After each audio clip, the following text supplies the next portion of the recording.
경기도 내 핫 이슈를 활짝 열어놓고 시민들의 의견, 의회의 해법 들어보는 시간 의정 언박싱입니다. 매주 수요일 이 시간에 경기도 의원과 함께하고 있는데요. 오늘 함께할 분은 김동규 경기도 의원 그리고 정의우 취재 MC입니다. 먼저 김동규 의원님 어서 오십시오. 네, 반갑습니다. 네, 그리고 정의우 취재 MC도 자리했습니다. 어서 오세요. 안녕하세요. 네, 김 의원님 우리 먼저 청취자 여러분들에게 인사 한 말씀 부탁드리겠습니다. 안녕하세요. 안산 출신 경기도의회 김동규 의원입니다.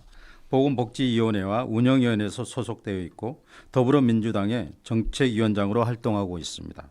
지난주부터 영하 10도를 넘어드는 강추위가 이어지고 있는데요. 수도와 도로가 얼어 불편과 피해가 발생하고 있습니다. 도민들께서 한파로 인한 피해를 크게 겪지 않으시길 간곡히 바랍니다. 예, 알겠습니다.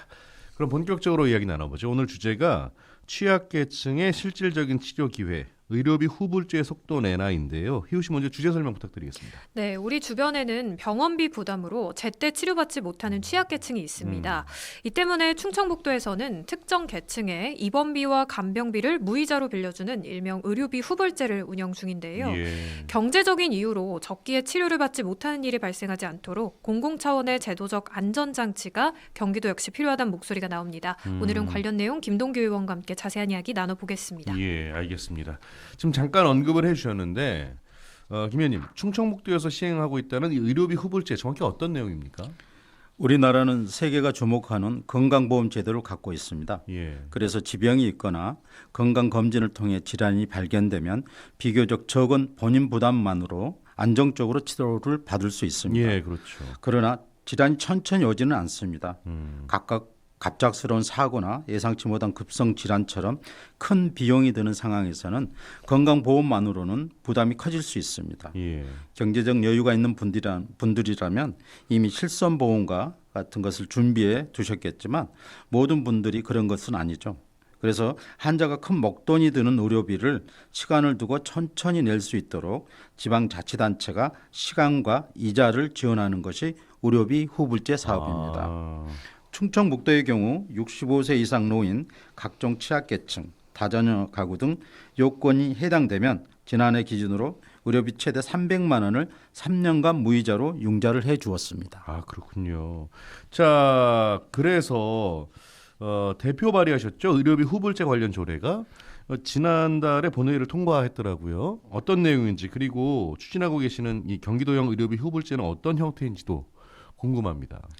네, 지난해 12월 1일에 재정 조례안을 대표 발의했고 26일 본회의를 통과했습니다. 예. 내용을 간단하게 말씀드리면 지원 대상은 경기도민이냐 합니다. 예. 그리고 65세 이상 고령자, 기초생활수급자와 차상위 계층, 예. 장애인, 국가유공자와 유가족, 두 자녀 이상의 다자녀 가구여야 하고요. 예. 지원 내용은 의료비에 대한 대출 보증과 이자입니다.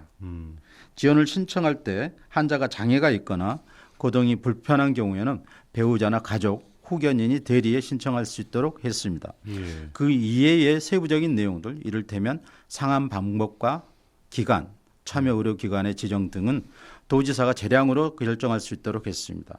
그렇기 때문에 아직은 어떤 형태라고 딱 정할 수는 없을 것 같습니다. 다만 충청북도 지역의 중소형 병원 중심으로 사업을 추진했다면 경기도는 인구 규모와 밀집도를 고려해서 대형 병원 중심으로 시범 사업을 검토하고 있습니다. 아, 그래요. 그러면 경기도의 의료비 후불제가 실시가 된다면 지원 규모나 적용할 수 있는 과목은 또 어떻게 될까요?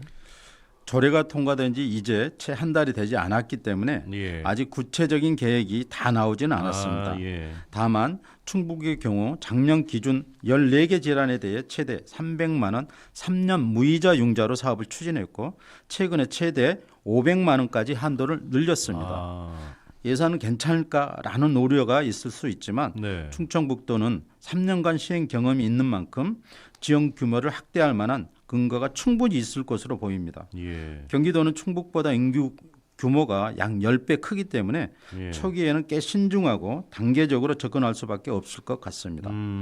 대상 질환과 지원 규모는 충분한 검토와 연구를 통해 합리적이면서도 신속하게 추진되길 바랍니다. 예. 어쨌든 지금 시행되고 있는 곳이 충청북도인 만큼 좀 많은 내용들을 좀 꼼꼼하게 살펴볼 필요도 있을 것 같은데 그래서겠죠. 작년에 충청북도청에 방문하시고 또 10월에는 관련 정책 토론회도 주최하셨다고 들었어요. 실무진하고 전문가들의 의견은 뭐 어땠습니까? 결론부터 말씀드리면 가능성을 확인했다라고 아, 말씀을 드릴 수 있을 것 같습니다. 예, 제가 의료비 후불제를 처음 접했을 때부터 모든 네. 근거가 완벽하게 갖춰져 있었던 것은 아닙니다. 예, 다만 오랜 기간 보건복지 상임위원회에서 활동하면서 네. 현장에서 체감한 필요성이 매우 컸습니다. 그런데 충청북도 의료비 후불제 팀과 면담하면서 예. 실제 사례를 접했고 예, 제도 효과에 대한 확신이 더 커졌습니다. 의료비 후불제 추진에 있어 가장 우려가 됐던 것은 미상환율이었습니다. 예, 도민들께 의료비를 성실히 갚아줄 것이라는 신뢰가 전제하는 것이기 때문에 빚이 잘 상환되는 것이 가장 중요했습니다. 가장 우려했던 부분은 미상환율, 즉 돈을 빌려드린 뒤 상환이 제대로 이루어졌는지였습니다. 예, 예. 신뢰를 전제로 하는 제도인 만큼 상환이 안정적으로 이루어지는 게 핵심이니까요. 예. 그런데 충북의 경우 지난 3년간 미상환율이 1% 미만으로 나타났습니다. 아, 그래요. 예. 또 지난해 10월 토론회에서는 한국환자단체연합회 회장님이 참석하셔서 환자 입장에서 평가를 들려주셨는데요. 그중에서도 의료복지의 마지막 퍼즐이라는 표현이 매우 인상 깊었습니다. 의료비 복지의 마지막 퍼즐이다. 이 표현 네. 저도 인상 깊은데 희우 씨 관련해서 충청북도 관계자 이야기 들어보셨다고요? 네, 앞서 말씀하신 정책 토론회에 참가하신 분인데요. 네. 의료비 후불제 실시 후에 시민들의 반응이 어떤지 물어봤습니다. 예. 한찬호 충청북도 보건정책과장의 이야기 들어보시죠. 네, 지난주 23일 기준으로 현재 한 2,529명이 신청을 하셨고, 실제로 이용하신 도민분들의 이제 반응은 전반적으로 아주 매우 폭발적으로 이렇게 좋은 반응을 보이고 계십니다. 작년 7월에 의료비 후불제를 이용하신 분들을 대상으로 평가 분석 용역을 추진했습니다. 10점 만점에 만족도가 9.17점으로 높게 나타났고요. 그 중에서도 응답자의 95.4%가 의료비 부담을 줄이는데 실제로 도움이 되었다. 그렇게 답을 하셨고, 또 의료 이용 결정에 도움이 되었다고 답하신 분들이 96.1%, 그리고 앞으로도 다시 이용을 하시겠다고 답하신 분들이 94.6%로 아주 매우 높은 결과가 나타났는데요. 이렇듯이 의료비 후불제가 아주 현장에서 체감도가 높고 아주 안정적으로 자리 잡고 있다고 단적으로 보여주고 있습니다. 네, 그럼 의원님, 이 의료비 융자 지원 과정에서 발생할 수 있는 문제점이나 또 제도 운영상의 부작용은 없을까요? 부작용이 크다면 저 역시 의료비 후불제를 추진하지 않았을 것입니다. 가장 고민했던 건 말씀드린 미상환율과 도덕적 해이 문제인데요. 충청북도가 3년간 운영하면서 큰 문제가 없다는 점을 데이터로 보여준 것이 중요한 근거가 됐습니다. 조례를 준비하는 과정에서 주무부서와 검토하며 가능한 한 다양한 질환을 폭넓게 지원하자라는 의견도 전달했습니다. 충청북도는 임플란트 지원 비중이 높았던 경향이 있었거든요. 물론 임플란트 지원 자체도 중요합니다. 그리고 필요합니다. 어르신들께서 치아 문제로 식사를 제대로 못 하시면 건강이 크게 나빠질 수 있으니까요.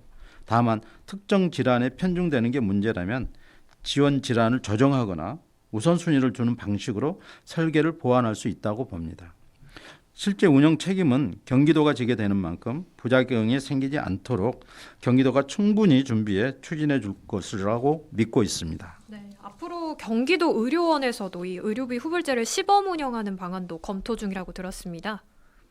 네, 준비는 진행되고 있지만 변수는 언제든지 있을 수 있습니다. 충청북도에서 잘 됐다고 해도 경기도는 인구 규모가 10배나 크고 또 의료 인프라가 다르기 때문입니다. 그래서 우선은 경기도 의료원 6개 병원을 중심으로 시범 사업을 추진하고 또 제가 제안했고 경기도에서 긍정적으로 검토하고 있는 것으로 알고 있습니다. 공공의료를 선도하는 경기도 의료원에서 취약계층 의료비 부담을 덜어드리는 동시에 코로나19 이후로 적자 부담이 큰 의료원의 경영 개선에도 일정 부분 도움이 되지 않을까 기대하고 있습니다. 예, 알겠습니다. 오랜만에 희성호감 찾아주신 만큼 지역구 이야기도 좀 해보죠. 안산에 세월호 참사 피해 유가족들의 육체, 정신적 고통을 치유하기 위한 곳이 있다고요? 예, 안산 단원구에 안산 마음건강센터라는 곳이 있습니다. 지난해 3월 개소식을 시작으로 본격적으로 운영되고 있는데요. 사회적 참사 피해자의 심리적 안정과 사회 적응을 위한 상담, 교육 프로그램을 운영하고 예상 후 스트레스 장애와 관련한 조사와 연구 등 참사 피해자와 가족의 정신건강 관리를 위한 다양한 사업을 추진하고 있습니다. 네. 시작은 4.16 세월호 참사로 인한 피해자와 가족의 지원을 위해서 만들어졌지만 지금은 재난 피해자 모두가 자유롭게 이용할 수 있습니다. 예. 기존의 안산 온 마음센터가 새롭게 확장된 것 같은데 어떻게 달라졌고 지원이 또 어떻게 확대됐는지도 소개해 주시면 좋겠습니다. 맞습니다. 원래는 안산 온마음센터라는 이름이었습니다. 경기도와 안산시 통합재난 심리지원단이 설치해서 예. 2014년 5월부터 세월호 피해자들의 심리 지원을 해왔습니다. 그러나 체계적인 치료와 관리를 하기에는 지자체 관리가 아닌 국립센터 건립이 필요하다는 목소리가 지속적으로 있어 왔습니다. 그러다가 2020년 12월에 국립센터 건립 계획이 확정되면서 보건복지부가 센터 건립을 추진했습니다. 안산 마음건강센터는 국가가 만든 국유재산이지만 현재 경기도가 관리 사무를 이임받아서 국가와 도가 50대 50으로 운영하고 있습니다. 예. 재난 참사에 따른 심리 지원이 체계적으로 갖춰졌다는 의의가 있을 것 같은데요. 이용자분들의 반응은 어떻습니까? 네, 건물만 새로 지은 게 아니라 기존에 없던 정신건강의학과, 가정의학과 진료까지 하면서 종합의료 심리센터 지원센터로 기능이 확대되었습니다. 네. 그래서 이용자뿐만 아니라 지역사회에서도 센터가 잘 생겨서 좋다라는 반응을 얻고 있습니다. 그래요. 의회 운영위원회 위원이기도 하시면서 또 상임위 보건복지위원회 위원이기도 하신데 앞으로의 계획도 듣고 싶습니다.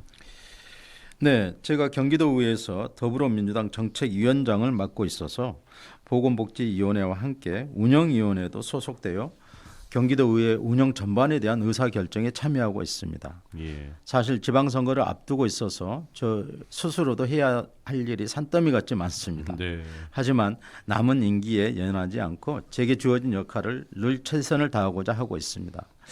특히 제가 시작한 일들은 제 스스로 매듭을 지으려고 노력하고 있습니다. 네. 대표적인 것이 경기도형 애국인 간병 제도를 만드는 것입니다. 네. 저는 간병 문제 해결에 많은 노력을 하고 있습니다. 대표적인 문제점이 높은 간병 비용 그리고 간병 인력 부족인데요. 예. 제가 저소득 간병비 지원 조례를 만들어서 경기도에서 간병 SOS 프로그램을 만들었다면 이제 국내에 부족한 간병 인력을 외국에서 충분히 교육시켜 국내에 활동할 수 있도록 시스템을 만들고자 하고 있습니다. 예. 지난 2024년 11월에 관련 재정 조례를 만들었고 작년에 조례가 통과되었습니다. 네. 지금은 경기도형 외국인 간병 제도를 만들기 위한 TF팀이 운영 중이고 또 시범 사업을 위해 예산도 마련이 되었습니다. 예. 다만 우리나라에서 간병인에 대한 법적 체계가 없고 외국인 정책이라는 다소 낯선 분야를 새롭게 개척하려다 보니 그 과정이 간단치만은 않습니다. 불과 이틀 전에도 관계 전문가와 현직에 계시는 훌륭한 공무원들이 모여서 TF 팀 회의를 했는데요. 예. 깊이 고민하고 또 치열하게 토론을 이어가고 있습니다. 많은 도민들께서 깊은 관심을 가져줬으면 합니다. 예, 알겠습니다. 끝으로 우리 도민들에게 전하고 싶은 이야기 있으실까요? 앞에 말씀드린 답변에 이어서 이 자리를 빌어서 도민 여러분께 감사의 말씀을 전하고 싶은 것이 한 가지 있습니다. 예. 한국지방자치학회에서 매년 우수조례 시상식을 여는데요. 제가 지난해 경기도 저소득층 노인 간병비 지원 조례안으로 대상을 받았습니다. 아. 그리고 올해에도 경기도 외국인 간병 제도의 운영 및 지원에 관한 조례안으로 또다시 대상을 수상하게 되었습니다. 예. 제 의정을 활동을 믿어주신 도민 여러분께 조례 제정에 아낌없이 또 도움을 주신 도청 공무원 여러분께 모두 감사하고요. 그리고 그분들과 함께한 노력 덕분이라고 생각합니다. 더 열심히 노력해서 보내주신 성원에 꼭 보답하는 김동규가 되겠다는 말씀 드리고 싶습니다. 예, 알겠습니다. 오늘 이야기는 여기까지 듣죠. 두 분 고맙습니다. 감사합니다. 감사합니다. 네, 지금까지 김동규 경기도의원 그리고 정의우 취재 MC와 함께했습니다.